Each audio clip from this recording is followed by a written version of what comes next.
আসসালামু আলাইকুম ওরহমতুল্লাহি ওয়াবারাকাতুহ। 1 মিনিট মাদ্রাসা ইউটিউব চ্যানেলে সম্মানিত দিনী ভাই বোনেরা, আমি আশা করি আল্লাহ তাআলার অশেষ রহমতে আপনারা ভালো আছেন, সুস্থ আছেন। আলহামদুলিল্লাহ আলহামদুলিল্লাহ। আজ আলোচনা করব পবিত্র রজব মাসের শেষ জুমা শুক্রবার এই ছোট্ট একটি ইস্তেগফারের আমল যদি আপনারা অন্তত 21 বার করে পড়তে পারেন, আপনার পরিবার সংসার থেকে আল্লাহ তাআলা চিরতরে অভাব অনটন দূর করে দেবেন, গায়েবী ধন সম্পদ দান করবেন, আপনার সারা জীবনের যত গুনাহ আছে ইনশাল্লাহ মাফ করে দেবেন, সারা জীবন আপনি ধনী হয়ে থাকবেন।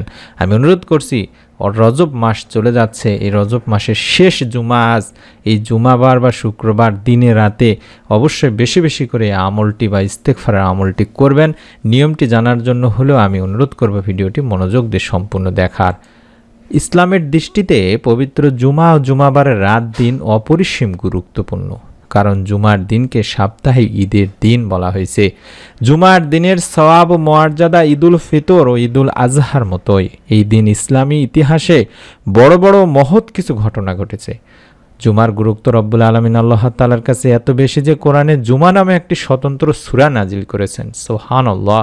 আল্লাহ তাআলা ইরশাদ করেন, হে মুমিনগণ, জুমার দিন যখন নামাজের জন্য আহ্বান জানানো হয়, নামাজের জন্য ডাকা হয়, তখন তোমরা আল্লাহর স্মরণে মসজিদের দিকে এগিয়ে যাও এবং বেচা কিনা বা দুনিয়াবি যত কাজকর্ম আছে যাবতীয় কাজকর্ম ছেড়ে দাও, এটা তোমাদের জন্য কল্যাণকর যদি তোমরা জানতে। সূরা জুমাতে আল্লাহ রাব্বুল আলামিন নিজেই বলেছেন এবং হাদিসেও পাওয়া যায়, আল্লাহ রাসূল সাল্লাল্লাহু আলাইহি ওয়াসাল্লাম বলেছেন, মুমিনের জন্য জুমার দিন হলো সাপ্তাহিক ঈদের দিন। তাই আমরা এই জুমার দিনকে বেশি বেশি গুরুত্ব দিয়ে বেশি বেশি দরুদ ও ইস্তেগফারের আমল করব দিনী ভাই বোনেরা।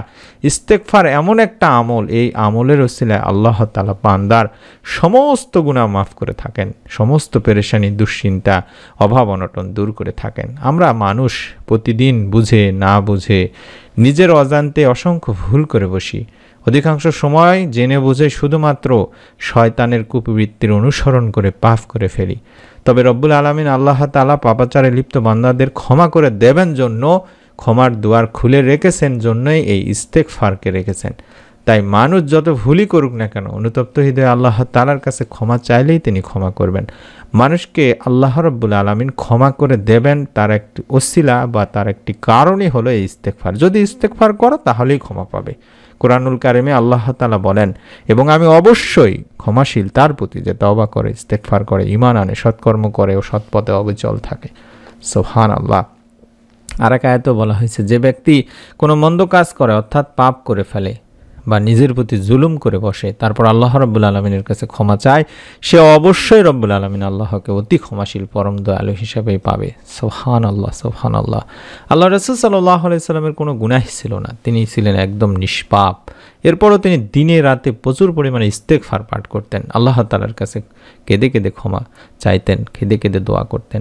রাসূল সাল্লাল্লাহু আলাইহি ওয়াসাল্লামের এক হাদিসে হযরত আবু হুরায়রা রাদিয়াল্লাহু তাআলা আনহু বর্ণনা করেছেন যে, আমি আল্লাহ রাসূল সাল্লাল্লাহু আলাইহি সাল্লামকে বলতে শুনেছি, আল্লাহর কসম, আমি প্রত্যহ আল্লাহ তাআলার কাছে ৭০ বারেরও বেশি ইস্তেগফার ও তওবা করে থাকি। সহিহ বুখারী শরীফের সহিহ হাদিস। সুবহানাল্লাহ। তাহলে বুঝতেই পারছেন ইস্তেগফার কতটা পাওয়ারফুল একটি আমল। ইবনে আব্বাস রাদিয়াল্লাহু তাআলা আনহু থেকেও বর্ণিত আছে, রাসূলুল্লাহ সাল্লাল্লাহু আলাইহি ওয়াসাল্লাম বলেছেন, যে ব্যক্তি বেশি বেশি ইস্তেগফার করে আল্লাহ তাআলা তার সব সংকট থেকে উত্তরণের ব্যবস্থা করে দেন, তার সব পেরেশানি দূর করে দেন এবং তাকে এমন জায়গা থেকে রিজিক দান করেন যা সে কল্পনাও করতে পারে না। সুবহানাল্লাহ। অর্থাৎ এটি হলো গায়েবী রিজিক। গায়েব থেকে, আপনি আপনার চিন্তার বাইরে থেকে যখন কোনো কিছু পাবেন সেটাকে গায়েবী রিজিক বলা হয় থাকে দিনী ভাই বোনেরা। এই ইস্তেগফারের মাধ্যমে আপনার পেরেশানি দুশ্চিন্তা অভাব অনটন সমস্ত দূর হয়ে যাবে এবং রিজিকে বরকত এমন জায়গা থেকে দেবেন আল্লাহ তাআলা যেটা মানুষ কখনো ধারণাও করতে পারে না। অর্থাৎ আপনি যেটা চিন্তাও করেন না, সেখান থেকে আল্লাহ তাআলা আপনাকে এত পরিমাণে রিজিক দান করবেন। ইস্তেগফারের মাধ্যমে আল্লাহর রহমত ও নিয়ামত লাভ করা যায়। তাই ইস্তেগফারের ফজিলত সম্পর্কে আল্লাহ তাআলা কোরআনুল কারিমে নিজেই বলেছেন যে, ইস্তেগফারের ফলে আল্লাহ তাআলা তোমাদের প্রতি সুষম বৃষ্টি বর্ষণ করবেন, তোমাদের ধন সম্পদে প্রাচুর্য ও সমমানের বরকত দেবেন এবং তোমাদের জন্য বাগবাগিচা বা পানির ফোয়ারায় শোভিত করবেন। সূরা নূহ আয়াত 10 থেকে 12। তাহলে বুঝতেই পারলেন যে ইস্তেগফার কেন আমরা করব। ইস্তেগফারের মাধ্যমে রব্বুল আলামিন আপনাকে মাফ করবেন, ক্ষমা করে দেবেন, গুনাহ মাফ হয়ে যাবে, রিজিকে বরকত আসবে, এমন পরিমাণে রিজিক আসবে যেটা আপনি কল্পনাও করতে পারবেন না। গায়েব থেকে হলেও রিজিক আসবে। শুধুমাত্র এই পবিত্র জুমার সারাটা দিন, রজব মাসের শেষ জুমা শুক্রবার দিন রাত যখনই আমলটি আপনি ভিডিওটি দেখছেন তখনই অন্তত 21 বার আস্তাগফিরুল্লাহ আস্তাগফিরুল্লাহ আস্তাগফিরুল্লাহ আস্তাগফিরুল্লাহ এইভাবে পড়বেন এবং আল্লাহ তাআলার কাছে মনে মনে হোক বা দুই হাত তুলে হোক রিজিকে বরকত চাইবেন, গুনাহের জন্য মাফ চাইবেন। রব্বুল আলামিন ইনশাআল্লাহ আপনাকে মাফ করেই দেবেন। যদি সম্ভব হয় পাশাপাশি একটি ছোট্ট দোয়ার আমল করবেন, আল্লাহুম্মা কফিনি বিহালালিকা আন হারামিকা ওয়াগনিনি বিফাদলিকা আম্মান সিওয়াক। এই দোয়াটির আমি আরবি বাংলা দুটি উচ্চারণই দেখাই দিলাম যাতে করে আপনারা সকলেই পড়তে পারেন। এই দোয়াটি বেশি বেশি পড়ার চেষ্টা করবেন। আল্লাহুম্মা কফিনি বিহালালিকা আন হারামিকা ওয়াগনিনি বিফাদলিকা আম্মান সিওয়াক। এই দোয়াটিতে আমরা যেটা বলছি বা এই দোয়াটিতে অর্থই হচ্ছে, হে আল্লাহ, হে আমার রব, আমাকে এতটুকু পরিমাণে তুমি হালাল রিজিক দান করো যা আমার জন্য যথেষ্ট হবে এবং হারাম কোনো অর্থের প্রয়োজন হবে না, আর তুমি ব্যতীত আর সবার থেকে আমাকে অমুখাপেক্ষী করে দাও। আমি আমার মা ও বোনদেরকে অনুরোধ করব, দিনী ভাই বোনদেরকে অনুরোধ করব, রজব মাস চলে যাচ্ছে আমাদের কাছ থেকে, তাই রজব মাসের আমলটি অবশ্যই পবিত্র জুমার এই আমলটি অন্তত করবেন দিনী ভাই বোনেরা।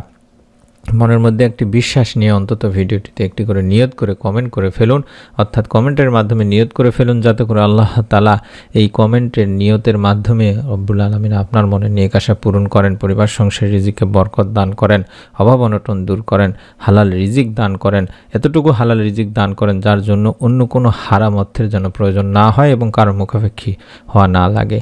অবশ্যই ভিডিওটি আপনার নিকট আত্মীয় স্বজনদের কাছেও শেয়ার করে দিবেন, তারাও যেন এই আমলটি সম্পর্কে জানতে পারে এবং এতে আপনারা সওয়াব আল্লাহ রাব্বুল আলামিন আপনাকে আপনার আমলনামায় লিখে দেন, দান করেন।